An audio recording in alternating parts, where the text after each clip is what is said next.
آج ہم بات کریں گے ضابطۂ فوجداری 1898 کی دفعہ 539 بی کے بارے میں، جسے لوکل انسپیکشن کہا جاتا ہے۔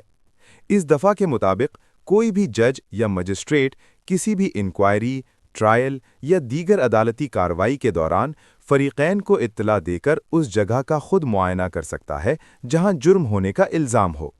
اس کا مقصد یہ ہوتا ہے کہ عدالت موقع کو خود دیکھ کر شواہد کو بہتر طریقے سے سمجھ سکے۔